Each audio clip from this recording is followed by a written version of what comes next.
Gente, a gente teve que fazer uma alteração aqui, tá? Para poder adicionar outra pessoa aqui, devido à conexão da Tayane.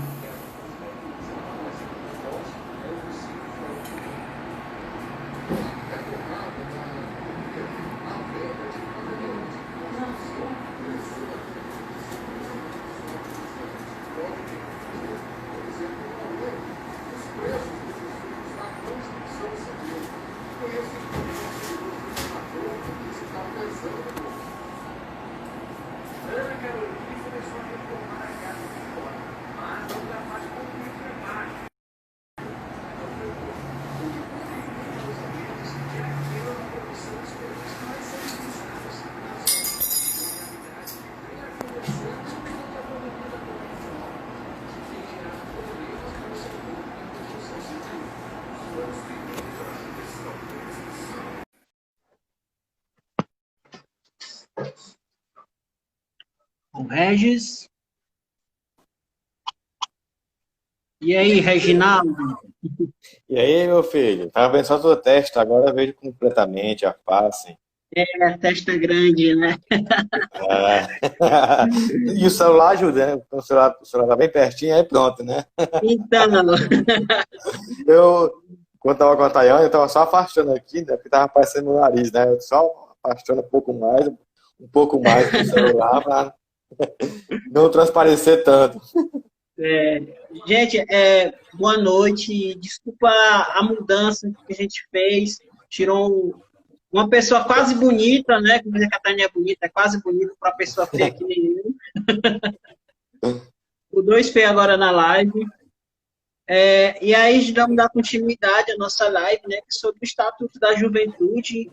E aí o Regis puder retomar um pouco da fala, né? Sobre o Estatuto, que a gente, esse projeto de lei importantíssimo para nossas juventudes, né? Que a gente não tem uma juventude, mas umas diversas juventudes, que ela é um estatuto que não foi feito assim tão facilmente, né? Teve vários processos, né? Processos históricos, para que hoje a gente tenha esse estatuto da juventude. Eu queria que o Regis pudesse falar um pouquinho, né?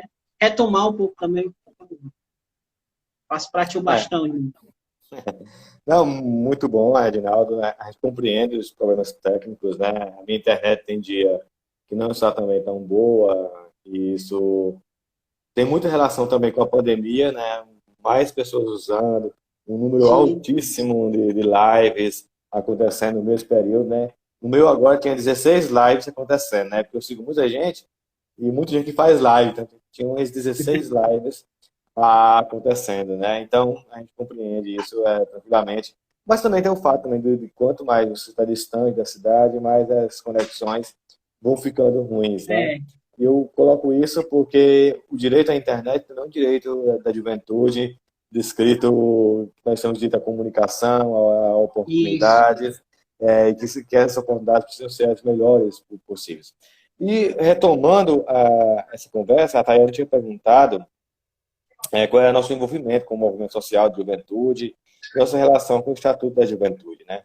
Eu sou jovem há um pouco mais de tempo do que vocês estão ouvindo, não do que o Adinaldo, que é mais jovem que eu há muito mais tempo, mas a gente teve todo um processo de luta nos anos 2000 e que outros também antecederam a gente para que construíssemos o Estatuto da Juventude. O Estatuto em si, como lei, marco legal, ele é datado de 2013, mas ele nasce, na verdade, de uma luta de mais de 10 anos. Ele passou 10 anos, gente, em tramitação no Congresso Nacional, mais alguns anos, para serem meses, na verdade, para serem aprovados por governos progressistas, vamos dizer assim, na época quem governava era o PT. Então, aprovar um estatuto não é uma coisa fácil. O que acontece? Como eu falei,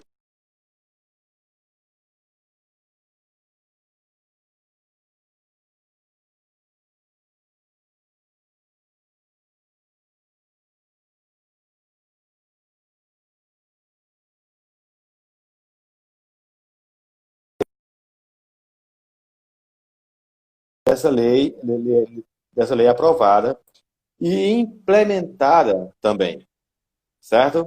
não somente aprovada, ela é implementada. Então, nós temos um marco legal. O marco legal da juventude é o Estatuto, e esse Estatuto regulamenta diversas outras ações, tem outros dispositivos, como, por exemplo, o Sistema Nacional de Juventude, que é o SINAJUVE.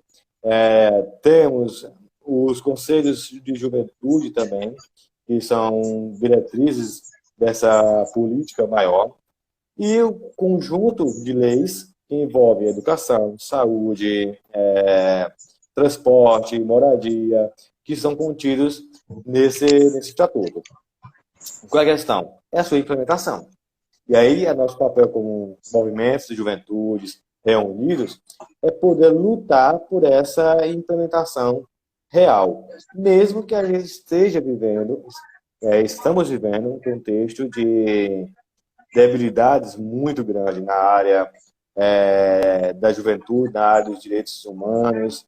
Nós temos dificuldades da implementação da lei, temos ataques ao próprio Estatuto, que foi deixado de lado em alguns momentos. Não é uma prioridade do governo federal, o Estatuto da Juventude. Não é uma prioridade também do governo estadual, a aplicação da lei. Por que eu digo isso? O governo estadual é um governo ligado ao PT, mas o governo ele extinguiu a coordenadoria de juventudes também, certo? E isso é um sinal. Regis? Oi. Regis, está me ouvindo? Eu te escuto. O teu volume está muito baixo. O meu volume melhorou? Fala aí para ver se melhorou. Tô falando. Hã? Eu tô falando. Me escuta? Tu tá me ouvindo? Sim. Eu te escuto muito baixo. Para o pessoal tá normal aqui dizendo, né? Eu não sei deixa se... eu só botar um fone para poder dar certo aqui. Só um momento. Certo. Vou dar uma As questões das pelita. tecnologias que nos deixam na mão ainda, né? O Sam, né? O Sam aqui tá ótimo, o Sam. O Sam tá... Ó o Jean aí, ó. O Jean faz tempo que eu não vejo o Jean, viu? Tu pode dar continuidade aí à fala só enquanto eu pego um fone, tá bom?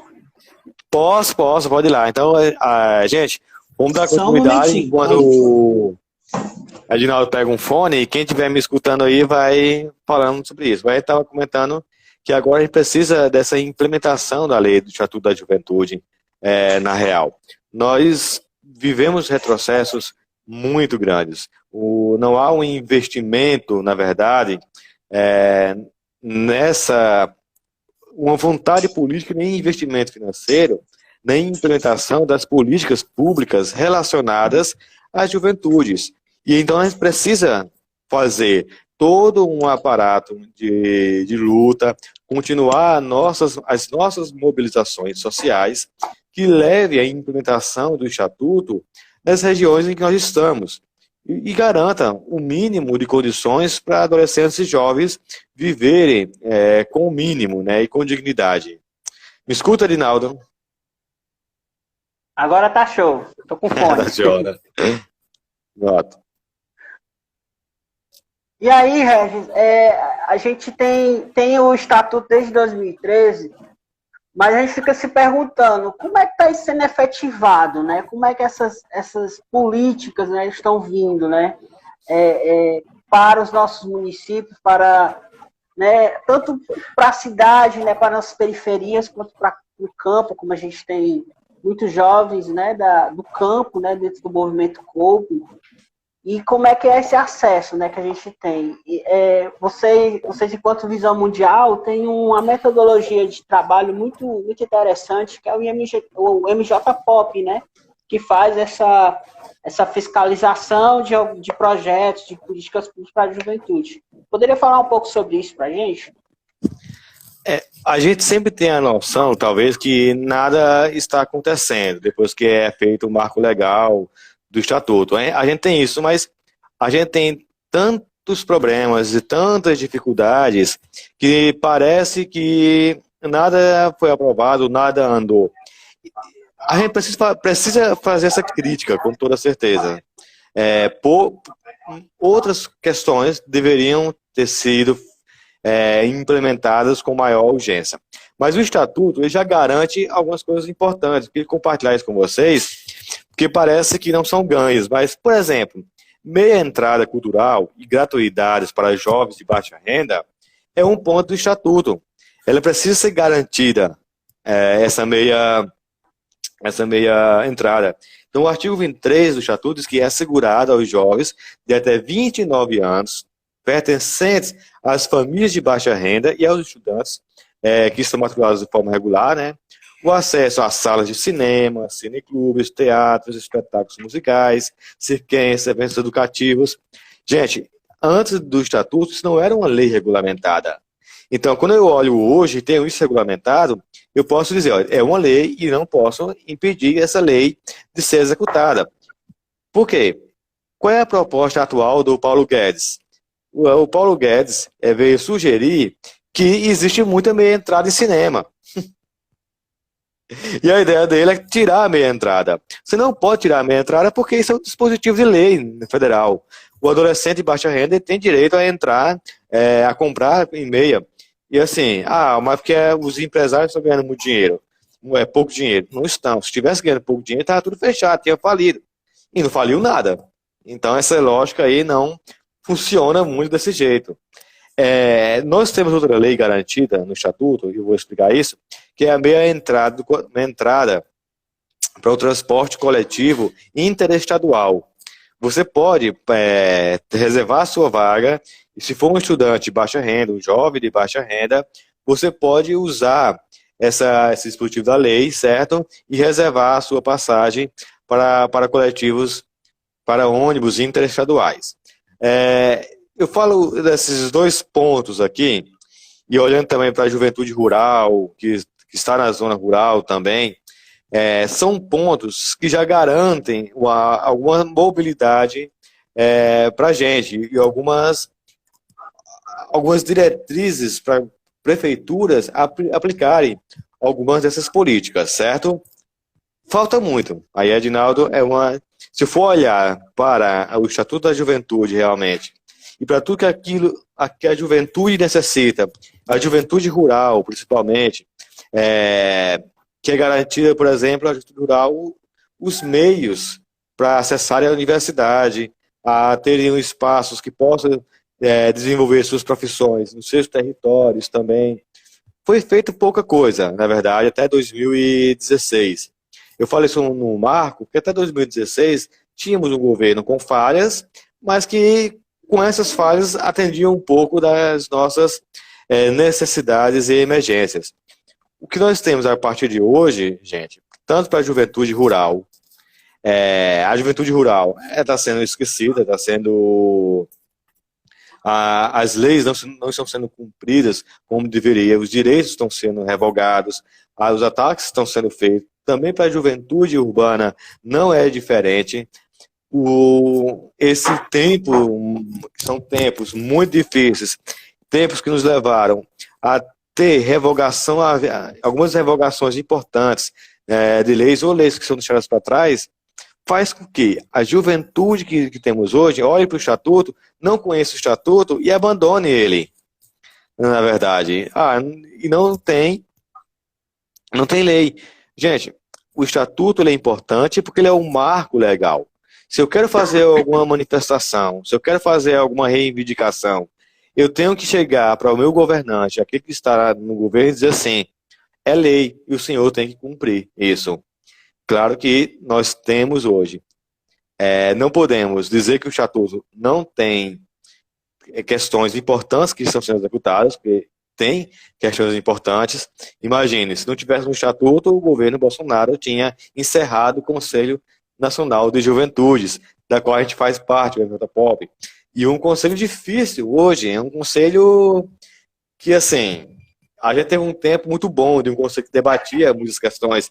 Hoje é um conselho que não debate tantas questões assim. Então, o marco legal da juventude é o Estatuto.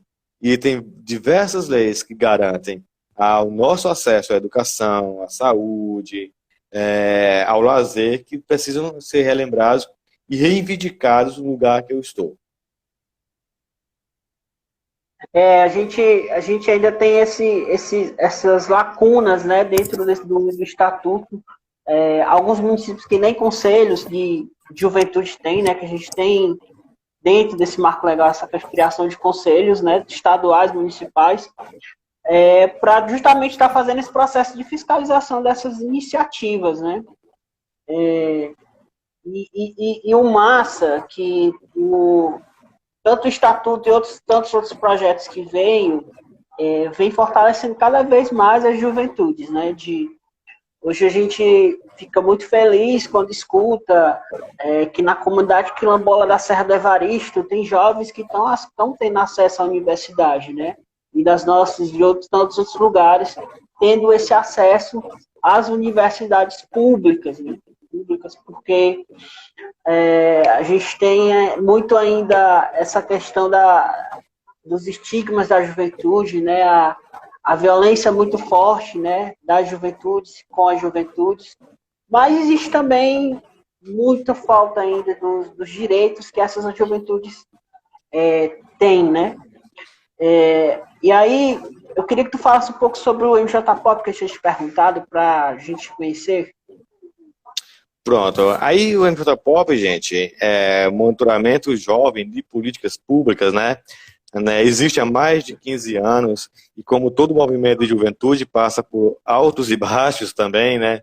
Não é sempre uma constância. Os jovens crescem e uma coisa importante, né? Que a gente vai envelhecendo, gente, e os novos precisam se envolver, né, nas questões relativas às comunidades e aos seus territórios, se envolver e se empenhar na transformação de questões que nós não conseguimos fazer quando nós éramos mais jovens ainda. Então, o processo formativo é muito importante nesse período.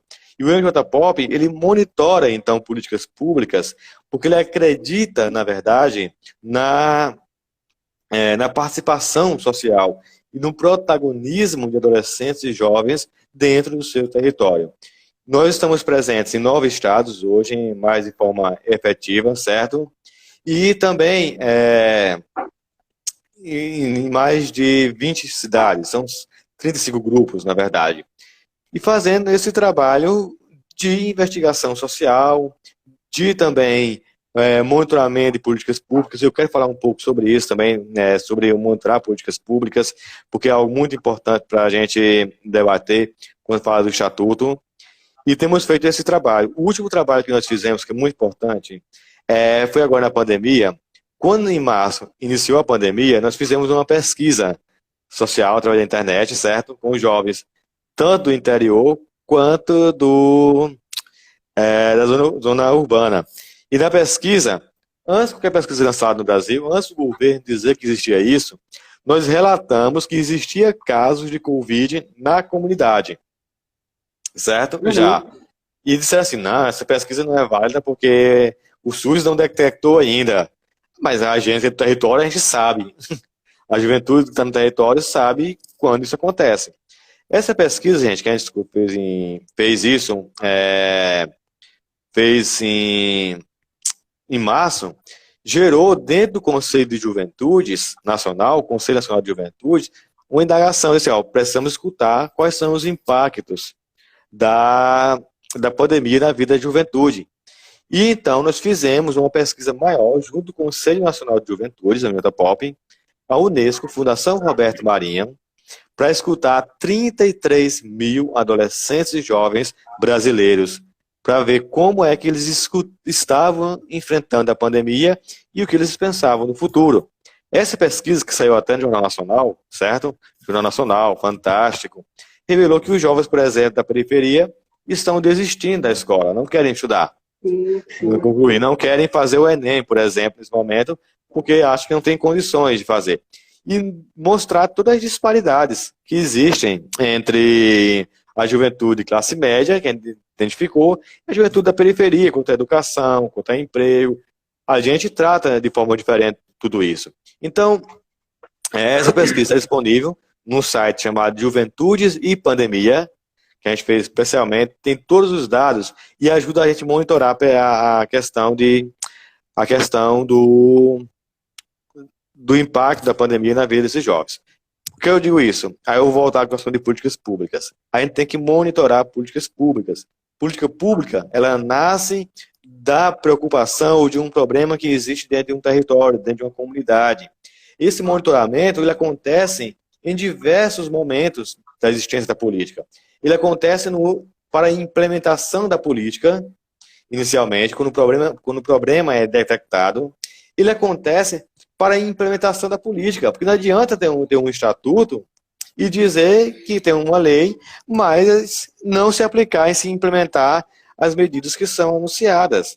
Não adianta também você ter uma lei, por exemplo, uma lei que diz que o jovem tem prioridade no sistema de saúde, e esse jovem não ser atendido no sistema de saúde.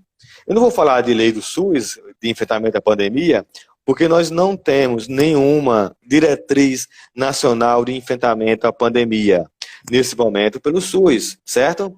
Mesmo que o Estatuto diga que a saúde é um direito, nós não temos nenhuma diretriz. Gente, isso é muito grave. Quem está morrendo, e sempre morreu, agora, na pandemia também, era quem está na periferia, quem é mais pobre. E não existe uma diretriz de um governo nacional para poder enfrentar a pandemia, que então é deixado a pessoa de periferia, os jovens da periferia, os adultos da periferia, os mais velhos da periferia, abandonados à sua própria sorte para poderem viver. E isso é um grande problema, que a gente precisa também monitorar esses impactos pós-pandemia. O impacto pós-pandemia é totalmente diferente na vida de um jovem pobre e um jovem da classe média alta. Não é o mesmo impacto. A gente também não pode fazer cobranças absurdas, assim, o jovem, fica em casa. Ninguém sabe como é difícil ficar em casa também, para esse jovem, como é que ele fica em casa. E numa casa em que são várias famílias, né? Vários tipos, várias famílias, né? A casa a gente conhece as nossas periferias, a gente sabe que não mora só a família, uma família, mora 2, 3 famílias, então, até para a questão da pessoa estar em quarentena, se tiver contaminado com o vírus, não tem como fazer uma quarentena no local das casas, que não tem espaço para isso, né? Esse tipo de coisa. Não. Certamente não. Então o MJPOP tem feito esse trabalho agora, certo? A gente estava brincando no MJPOP, brincando, mas é muito triste também, porque a gente fazia um monitoramento da segurança pública, de homicídio de adolescentes e jovens, né? Com o projeto Eu Sinto na Pele. E a gente acreditou que com a pandemia iria diminuir os homicídios e a gente dar uma pausa na violência. Aumentou. Aconteceu, a violência aumentou, né? E a gente tá assim, bem, a gente tá aqui, ou morre com a violência, ou morre com a pandemia, ou morre abandonado de qualquer forma, porque não temos nenhuma diretriz funcionando corretamente no sentido de uma política implementada e efetiva na área de juventudes. E aí a gente tem esse afrouxamento, né, da quarentena e vê muito, às vezes, o dedo apontado para a juventude que está indo para a Praia do Crush ou para outros lugares para se divertir, mas é porque é do espírito jovem, né? Dessa coisa de ter o lazer, ter seu espaço de lazer. E, às vezes, por mais que tenha um apontamento de ser uma irresponsabilidade dos jovens, mas é negado muita coisa, né? A gente, principalmente nós que moramos na periferia, a praia nos é negada de qualquer forma, né? Você ir para qualquer tipo de praia, você pega mais de 2 ônibus, né? Fora a questão da passagem, que é cara também. E o jovem não tem os espaços de lazer dentro das suas periferias como deveria. É uma quadra ali, é uma areninha, mas o que é posto desses espaços de lazer, além desses locais de quadra, arena, né? O que é que os governos podem estar oferecendo, né? Por mais que exista esse espaço, que é uma grande onda de construção de areninhas,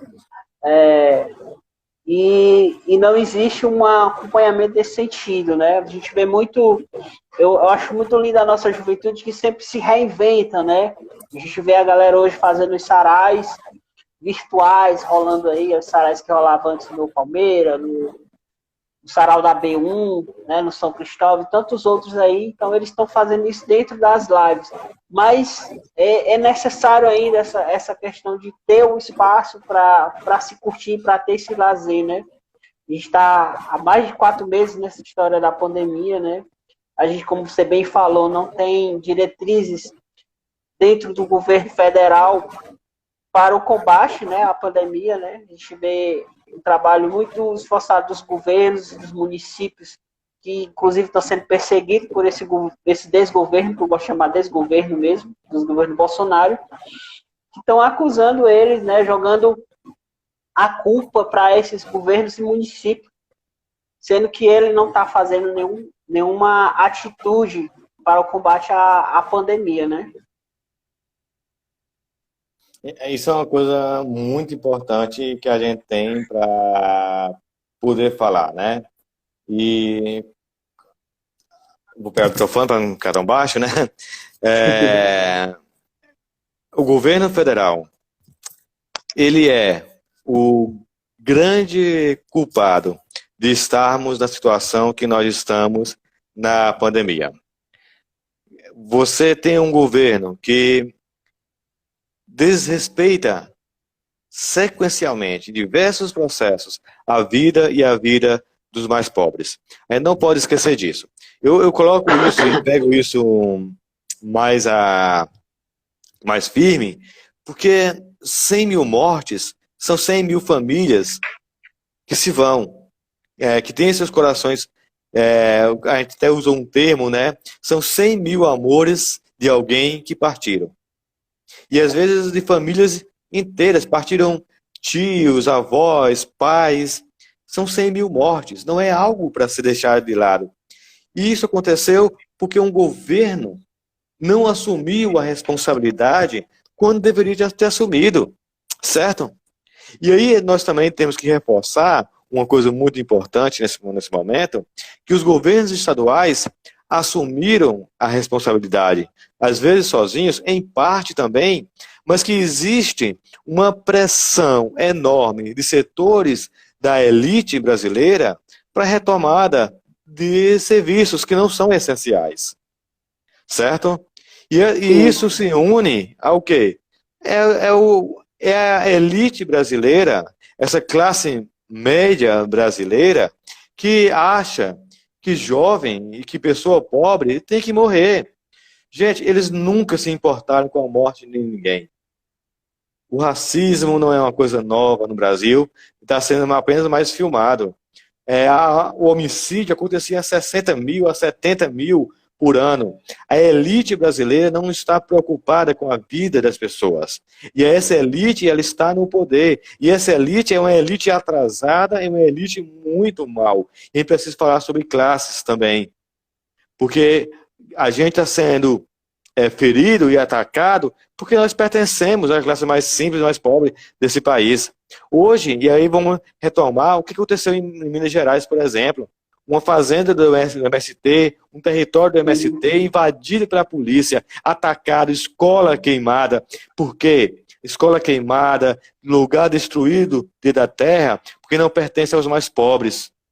Porque a elite quer que os mais pobres morram. E isso tem uma relação muito próxima quando alguém pede a retomada de serviços essenciais sem ter a garantia de uma vacina, sem ter feito um isolamento social verdadeiro. Isso diz muito da classe média brasileira. Isso diz que essa classe média não se importa com as nossas vidas, não se importa com o que nós estamos fazendo e olha para a gente apenas como questão de trabalho.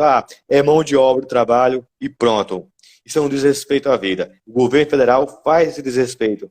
E as elites brasileiras também desrespeitam. Hoje eu ouvi um comercial quando eu vinha no carro e era sobre as escolas, o sindicato das escolas aqui do Ceará pedindo a retomada, particulares pedindo a retomada das aulas, porque a educação não é prioridade. A educação nunca foi prioridade para a elite brasileira, é prioridade para eles mesmos, certo? Porque o jovem rico pode voltar, a escola e fazer isolamento, mas a professora pode falecer porque é mão de obra barata. A escola pública pode ter voltar, mas não vai voltar com uma garantia de segurança sanitária para todos os estudantes e para as famílias dos estudantes. Então, a preocupação deles não é com a educação, é com o lucro. E quem se preocupa com o lucro não se preocupa com a vida.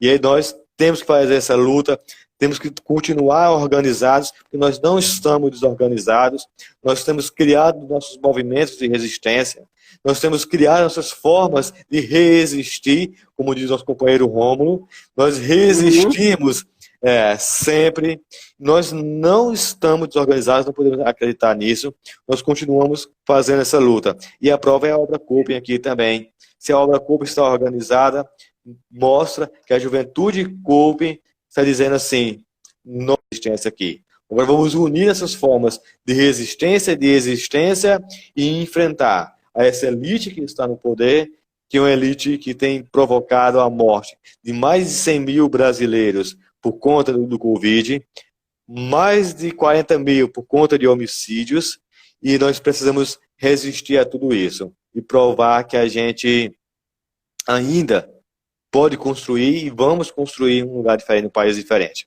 Desculpe se eu me exaltei, porque eu não gosto muito do governo. Nem eu. Ei, então vamos interagir um pouco aqui com os comentários, né? Então vamos ver aqui um comentário aqui, pra gente poder não ficar só aqui os dois lindinhos, como estão chamando a gente aqui, né? Iludindo a gente. Estão iludindo a gente aqui.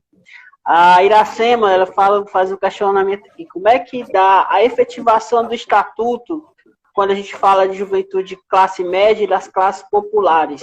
Existe uma diferenciação da efetivação desse direito, né? Ela está fazendo esse questionamento, né? A Luana está falando que, na verdade, a gente não tem um governo, né?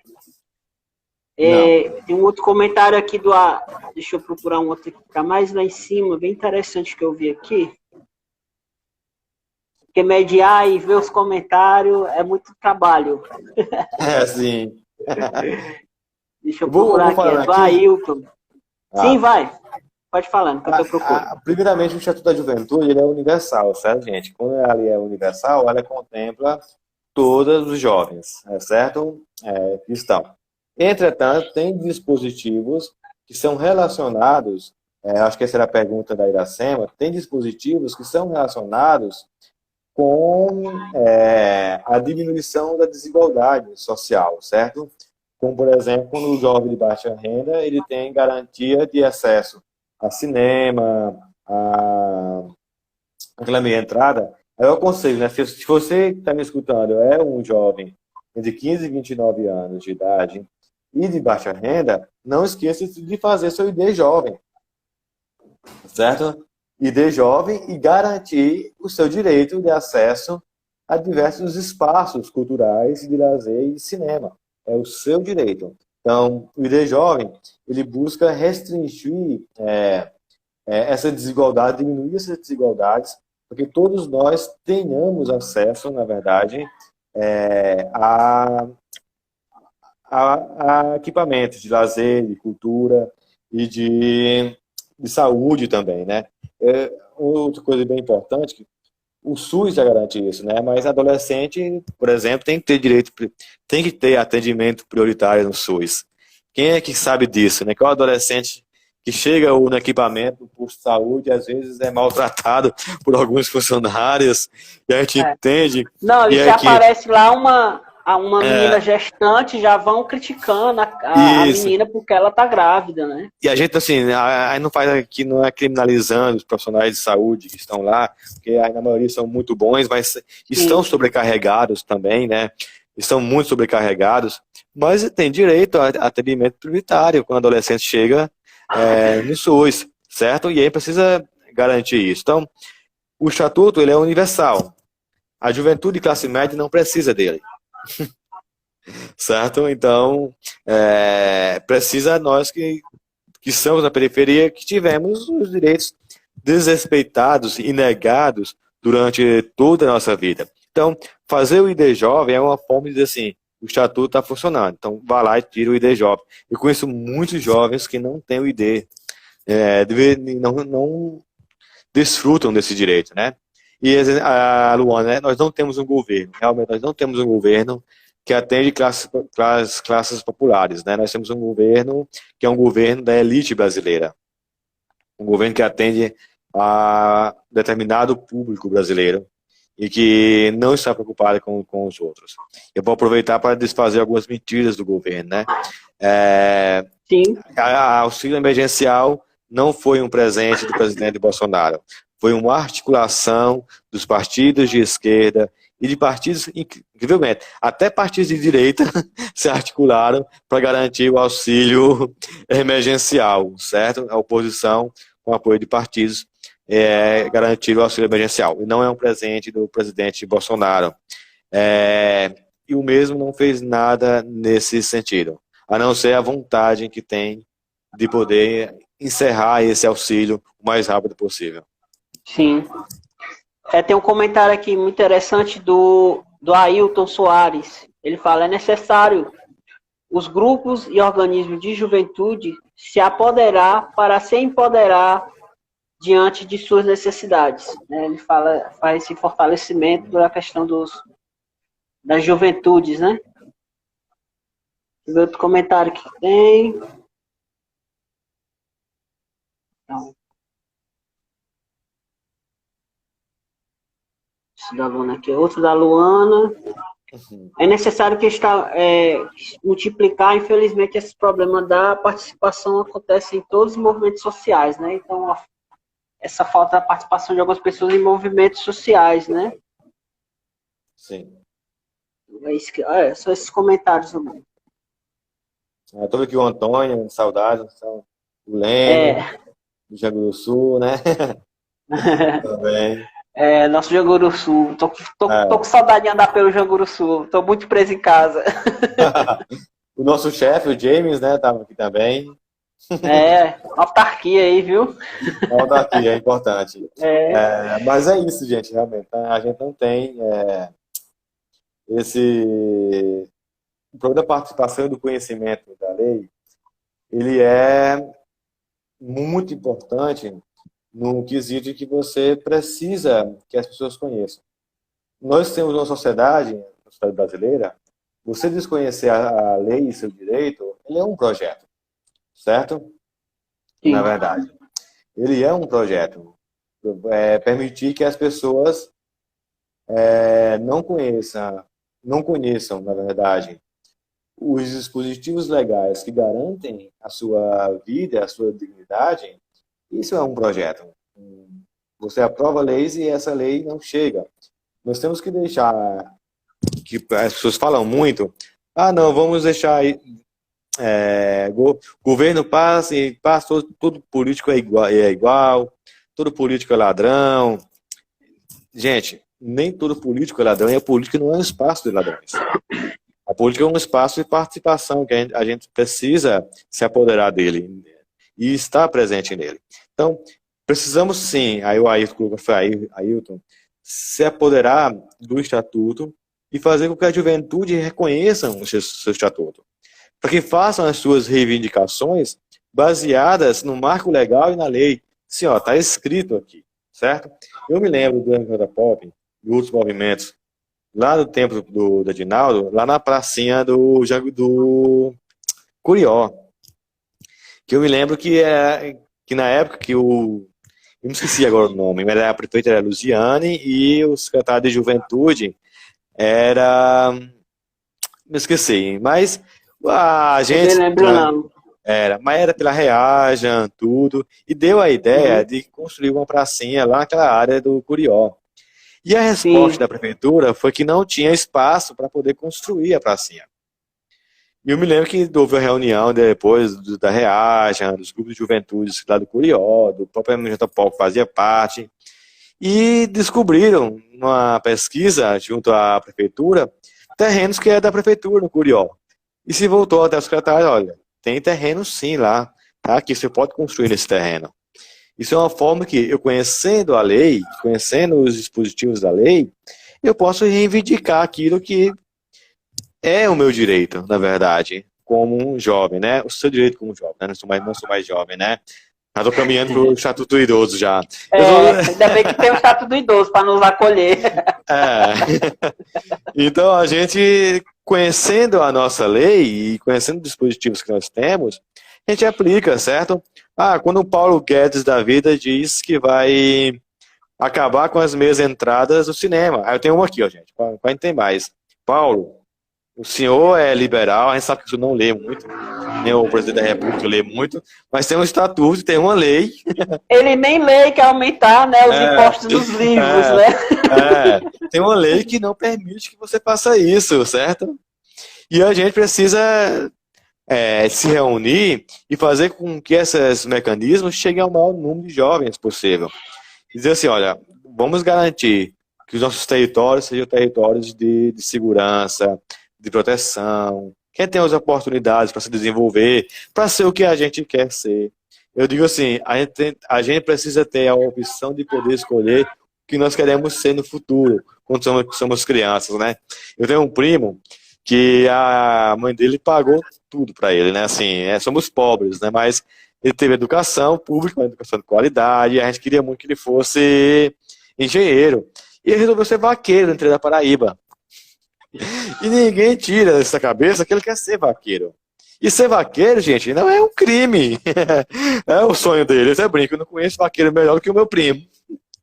Ele é excelente no que ele faz. No cuidado que ele tem com os animais, no cuidado que ele faz no sítio que mora. Ele é primordial. Mas ele precisa ter a oportunidade de poder escolher fazer isso. Se a minha prima quiser ser médica, ela precisa ter a oportunidade e dar a ela todos os instrumentos necessários para poder ser médica. Se ela quer ir para a universidade, ela pode ir para a universidade. Se ela não quer ir, ela não precisa ir para a universidade, pode fazer outras coisas da vida. O que a gente precisa ter é esse leque de opções para poder escolher, certo? A gente temos essa oportunidade agora, né? Que a gente vê nos nossos pais, às vezes nosso pai fala assim, ele ajuda você a tentar o que você quiser ser na sua vida, né? Porque eles não tinham isso que a gente tem hoje, né? Essas oportunidades, né? E às vezes o pessoal pensa assim, o jovem não quer nada na vida, mas o que é não querer nada, né? O que é não querer nada? Sim. Quais oportunidades, né, que também são entregues a esses jovens, né? Para que ele possa dizer que ele não queira nada, né? Então, a gente também tem que ajudar, né? Sendo assistencialista do jovem, mas ajudar a ele ter esse espírito crítico, né? E refletir, né? Sobre o que ele quer ser, o que não quer ser, né? Que também ele está livre de não querer ser, né? Não querer Pode ser. Não querer ser. Isso é importante. E aí é acreditar, gente. A gente tem uma juventude maravilhosa. Eu vou também repetir isso sempre. A gente precisa nos organizar como juventudes para organizar cada vez mais a nossa luta, que já é organizada em diversos espaços, para conquistarmos mais direitos. E aí, isso passa pela nossa responsabilidade. Também para proteger os nossos. A gente está num lugar que perdemos muita gente. Não é normal. Eu vou tirar aqui da pandemia, mas é normal que nossos adolescentes e jovens sejam assassinados. Isso não é normal. Eles são assassinados entre eles mesmos, vítimas e algozes da violência, porque isso é o caminho que foi mostrado para eles em diversas partes das suas vidas. Nós não somos um povo manso, gente. Vou dizer uma coisa para vocês. Nós somos um povo que sofre desde o princípio com a violência. Desde que nós se entendemos por gente, desde que os portugueses invadiram essa terra, nós sofremos com violência. Aí você diz, aquele jovem arrancou a cabeça ali, aqueles adolescentes se matando a cabeça, a juventude hoje está perdida. Não, gente. Aprendemos isso com o opressor. O opressor ensinou isso. Quando eu tenho 9 anos de idade, 8, 9 anos, eu vou aprender a história do Brasil e o primeiro libertador a primeira pessoa que luta por libertação no Brasil é quem? Tiradentes. E o livro de história nosso, das escolas, o quê? Que ele foi partido ao meio, arrancaram a cabeça dele e pegaram o corpo dele. Isso com 9, 10 anos, gente, já aprende isso. 9 com 10 anos já tá aprendendo que se você pensa em libertação, vou arrancar o seu corpo. E olha que os livros de história nosso não trazem a história como deveria de luta. Diz assim, ó, o processo que ele iniciou transformou o moço em liberdade para todo o povo que estava ali. Mudou aquelas relações daquelas épocas. Nós, há 500 anos, vivemos em extrema violência, sendo torturados e assassinados pela elite desse país. E quando praticamos a violência dentro das comunidades, somos reflexo de toda a violência que sofremos anteriormente. E isso é difícil. Sei que vamos perder muitos de nós ainda, por conta dessa violência. Mas precisa olhar para cada um de nós, principalmente aqueles que são mais vulneráveis, e não parar de acreditar neles. E dizer que nós confiamos na restauração da vida deles. E o Obra Corpo, como organismo, que também é cristão, precisa dar esse testemunho cristão também. Dizer que nós acreditamos piamente na renovação, na restauração das vidas das pessoas. Que a nossa caminhada com Cristo é uma caminhada de libertação, certo? Que a nossa maior preocupação está nas pessoas. Ressaltar a memória, e eu ressalto a memória agora, né, de São Pedro Casaldáliga. Já vou colocando ele como santo, porque ele é santo. Sim. É certo? Casaldáliga foi um santo entre nós, habitou entre nós. Ressaltam as memórias desses homens e mulheres que são libertadores, que acreditaram na vida até o fim. Nós também acreditamos na vida até o fim. Acreditamos na vida do jovem que está lá no Quilombo, da Serra do Evaristo, ao jovem que está aqui na comunidade do João Paulo, do Santo Mártires, certo? Eu conheço, gente, a Obra Corpo em algumas comunidades. Nós acreditamos nessa juventude que se reorganiza, se organiza e cria suas formas de resistência e de existência. E a nossa missão é atrair mais jovens para isso. Até mesmo aqueles jovens que nós colocamos como jovens que não seriam mais, que a sociedade diz que é matável, certo? E discutir as nossas causas, nossa violência profundamente. O racismo, a violência de classe, que empobrece as pessoas, a desigualdade social. Nós podemos mudar isso, eu sou muito teimoso. Nós podemos mudar isso, e São Pedro Casaldáliga deixou uma missão inacabada, que é a missão do Edinaldo, que é a missão da Iracema, que é a missão minha, do Ailton, lá em Canidé, da Valônia, no Santa Filomena, concluir essa missão. A Valônia, um abraço, Valônia. Pois é, cara, a gente às vezes fica pensando, né, que será que a gente consegue isso, né, mas o nosso trabalho com essa juventude nunca vai ser, nunca será em vão, né? Quando a gente vê um jovem que a gente... Até hoje tem um jovem que tu puxou a orelha dele no acampamento, Gabriel, da Serra do Evaristo. Hoje é uma grande liderança de lá, viu? Era Sim, Era caladinho, agora é uma grande liderança de lá, viu, Gabriel? Imagino.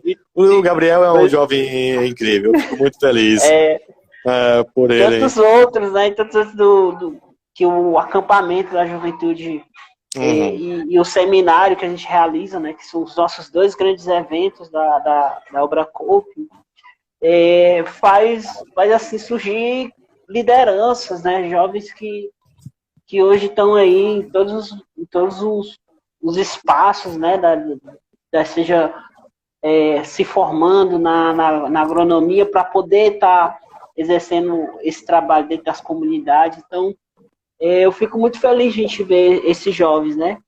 Mesmo os que não conseguem também estar na universidade, mas estão na luta de outras formas, né? Então, eu tive o ano passado um trabalho muito massa na COP de estar visitando essas comunidades e conhecendo as realidades.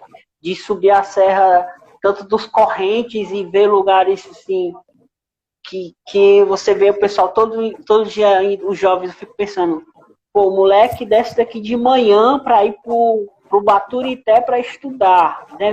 Volta para cá à noite, né? Então você vê os desafios desses jovens, né? Seja na serra, seja lá em Tigipió, né, que que lá eles organizam um espaço deles se divertirem, né? O vôlei, né? Que geralmente não tem quadra, e eu questionando com eles porque eles não vão atrás de uma quadra. Então, eles se reinventam, né, nesse sentido, para ter o seu lazer, ter as suas atividades e trabalhar também, né? Que nós temos uma juventude muito trabalhadeira e trabalhadora. É verdade, é a nossa juventude trabalhadora, gente. Eu vou ressaltar aqui, a Valônia colocou um comentário, que são os jovens que estão migrando do sistema socioeducativo, aqueles adolescentes que cumpriram medidas e eles estão migrando para o sistema prisional. E esses jovens aparecem, gente, que a gente olha para eles, e a sociedade às vezes olha para eles também, o próprio governo, o governo é um governo que extermina esses adolescentes, e não importa qual governo, não temos um governo que deixe de exterminar adolescentes. Não importa se ele está dentro do sistema prisional ou fora do sistema prisional. Um exemplo fugiu aqui a memória, mas o adolescente que foi assassinado pela polícia aí em Horizonte, certo? Acho que foi Horizonte. O Misael. E eu pego o Misael, que foi assassinado, ele estava em casa. E aí uma conversa me disseram assim, mas antes achavam que ele era ele era envolvido com alguma coisa. Mesmo que ele fosse envolvido com alguma coisa, nada justifica invadir a casa de alguém de madrugada e atirar em uma pessoa que está dentro de uma rede, mais quando é o poder público. Você olha para o sistema prisional também, e aí tem milhares de jovens hoje que o caminho parece ser apenas o sistema prisional. Mas por quê? O sistema prisional nosso, ele não ressocializa nenhuma pessoa. Ele não permite que a vida seja ressocializada. Eu me lembro que eu passei uns dias no Patativa do Assaré. Como é que eu vou ressocializar um jovem se eu sou proibido de dar um prato para ele comer num prato? Porque tem medo de ele transformar esse prato em uma arma. Isso não é ressocialização, certo? Eu tenho que dar um prato, tenho que dar dignidade, e os centros socioeducativos precisam ser espaços de amor e de misericórdia e de cuidado e de educação por parte do governo, para mostrar a esses jovens que existe outro jeito de poder viver e outra maneira de poder viver, que já foram negados a eles antes deles entrarem. O mesmo digo o sistema prisional. O sistema prisional hoje tortura jovens, e jovens negros. Confinam esses jovens negros, na sua maioria, porque o sistema prisional ele é racista. A maioria dos que estão lá são jovens negros. E ele é classista, porque a maioria dos que estão lá são jovens que são pobres, da periferia, amontoados em espaços, sem a visita de suas famílias, sendo torturados. Nós sabemos que no Ceará, essas pessoas, elas são torturadas, elas são cada dia mais marginalizadas, e o governo tenta esquecer elas. O governo estadual do Ceará não cuidou de nenhuma família, de nenhum preso hoje, de nenhuma pessoa apenada, de nenhuma pessoa que está hoje dentro do sistema, sabendo que o Covid era uma ameaça. Eles não cuidaram, não receberam nenhuma mãe, gente. Não recebem as famílias. Como é que você nega essas famílias a recebê-las para escutar as suas reivindicações? Certo? Você não pode fazer isso. Você precisa escutar, porque as famílias fazem parte de todo um processo de ressocialização. Precisamos contar com as mães, porque se tem alguém que está no sistema prisional, que eles escutam e elas escutam, são as mães. Aí eu coloco também para as mulheres que estão presas, gente. As mulheres que estão presas, jovens que estão presas sem acesso aos materiais de higiene necessários para manterem a sua higiene. Que Estado é esse que oprime as pessoas e que torturam esses adolescentes e que espera que quando eles saiam daqueles locais sejam jovens normais? Não serão. Não serão normais. Eles serão marcados pela violência em seus corpos e acharão que a violência é o único caminho para poder resolver tudo. E mesmo sofrendo com isso tudo, mais de 70% deles se recuperam. Olha que coisa maravilhosa. Porque esse é o grau de pessoas que são ressocializadas dentro do sistema. A gente só vê pessoas, não, porque aconteceu isso? Se acontecer 10 crimes, e 10 crimes forem cometidos, às vezes 9 forem cometidos pela classe média alta, e um for cometido por um jovem pobre da periferia, esse crime do pobre da periferia vai ser transmitido à televisão em todos os canais, porque vai ser o grande crime. E aí esquecem os outros, porque a mídia criminaliza, o governo criminaliza. Então, um abraço para as mães que têm os seus adolescentes no sistema prisional hoje. Conheço a luta de muitas delas. Sim, são bem organizadas. Um abraço para a Valônia, que tem feito também essa luta. Nós vamos conseguir. Eu vislumbro tempos melhores para a gente. Que a gente não tenha mais 700 mil pessoas dentro do sistema prisional, certo? Mas que tenham as pessoas passando por atividades de ressocialização. E aí eu me lembro, gosto muito de contar história, vou contar só uma história rapidamente sobre ressocialização. É claro que é um conto africano, eu adoro contos africanos, que se chama-se A Canção da Vida, né? E quando uma mãe ela anunciava que estava grávida para a comunidade, ela corria para o mato, essa mãe, né? Porque estava grávida. Não porque ela estava desesperada. E as outras mulheres corriam com ela para o mato. E ela só voltava do mato quando tinha a canção da criança, que era a canção daquela criança. E eles voltavam para a comunidade com aquela canção. E essa canção da criança só era cantada algumas vezes na vida. A primeira, quando nascia, eles cantavam a canção dela. Quando ele passava a fase da puberdade, eles cantavam novamente a canção da criança. Quando casava e quando morria. Os principais estágios da vida se cantava a canção. E quando, outra vez especial, que era cantada essa canção, era quando esse jovem cometia alguma falha na comunidade, algum delito, que ferisse alguma pessoa ou fosse algum delito muito grave. E esse delito que era cometido por eles não resolviam com prisão. Eles levavam o jovem que tinha cometido o delito para a tribo, faziam um círculo diante dele e cantavam a canção dele, para que ele relembrasse quem ele era e que a violência que ele tinha praticado não fazia parte da essência dele, que ele não foi sonhado nessa violência. Então a canção da vida dele ajudava a ele a rememorar sobre o que ele tinha feito e a dizer, olha a sua oportunidade para continuar a sua vida aí, sabendo que você não foi criado, sabendo que você não foi gerado para isso. É um conto, mas precisa apostar nessa ideia de que todos nós, e cada adolescente que está dentro do sistema, na periferia, ele tem uma canção da vida. Ele foi gerado para a vida. Foi gerado para poder celebrar e celebrar todas as formas, a vida que foi dada de presente a ele. Não foi gerado para a violência. Então, nós não somos gerados para a violência, as nossas comunidades não são geradas para a violência, cada um dos nossos jovens são gerados para a vida. Ele foi um sonho de cada mãe.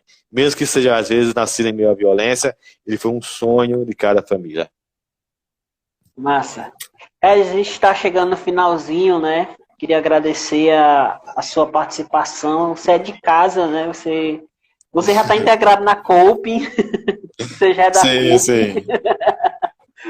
E a gente agradece muito a sua disponibilidade, né, de estar dialogando com a gente sobre o Estatuto, né? E aí eu reforço o convite para a nossa próxima live, que é dia 27, sobre a educação, né? Que é um tema também muito, muito importante a gente debater, principalmente nesse período da pandemia também, que a gente está sofrendo vários cortes na educação.